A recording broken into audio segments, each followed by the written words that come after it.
Want to know how to set up your GH4 to shoot time lapse? In this video, I'm going to show you how to do it. The first thing you want to do is set up your menu. So when you go out in the field, you just shoot. Simple, easy.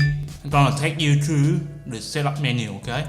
With the menu, right, you can set up anything, okay?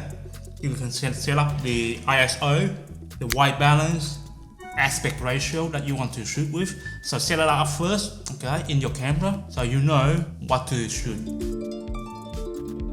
To save time, what you want to do is have a custom menu. So every time you go from photo, video to time lapse in a switch. That's what I do as well. I set up my GH4 to a custom menu. So when I switch on the switch to, for example, it's like C2, then I know I'm in time-lapse mode. So all my presets are there ready. So 16:9 aspect ratio, landscape, so scenery, and white balance is daylight. So that's how I usually set up my GH4 to shoot time-lapse.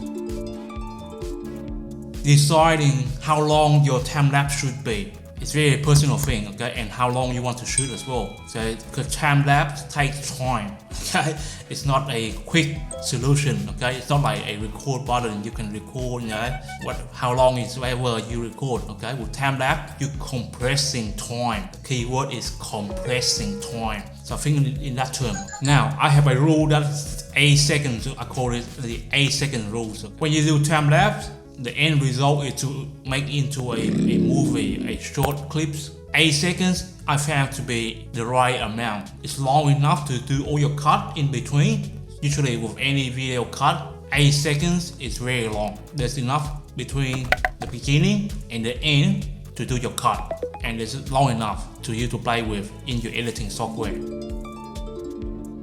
Now with that 8 seconds, I usually shoot in PAL. PAL is 25 frames per second. So 8 times 25, do a quick math, 200 frames altogether. So that's my rough guide, okay? So 200 frames is what I'm aiming every time I go out and shoot time lapse. Go back home, I can, you know, edit out the time lapse that I want. The next thing you want to decide on is the duration of the interval. So between each frame, how long do you want the shutter speed, okay? How long from frame to frame to frame. Now in video, it's usually 24 frames per second, 25 frames per second, or 30 frames per second. That's the usual frame rate, right? Every second there's 25 frames or 24 frames. But in time lapse, we are trying to compress time. For example, 200 frames, I have to space it out 1 second to whatever, how many seconds. Now, I'll give you a tip. Start with 5 seconds. 5 seconds is a good start, and you can adjust from there. Let's do a quick math again. Okay, 200 frames times 5. Okay, now that's 1,000 seconds. 1,000 seconds divided by 60 seconds.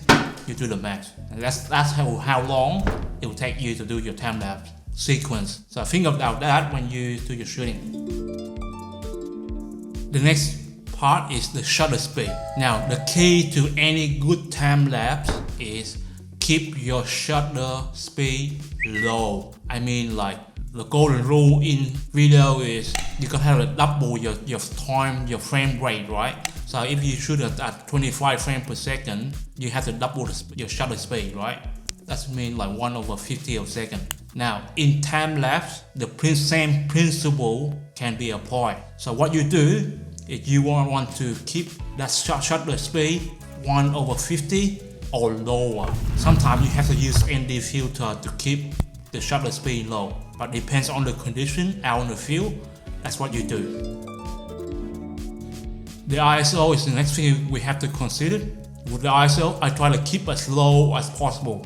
If the condition is not changing much, I will keep the ISO as 100, base ISO, to get the cleanest file possible.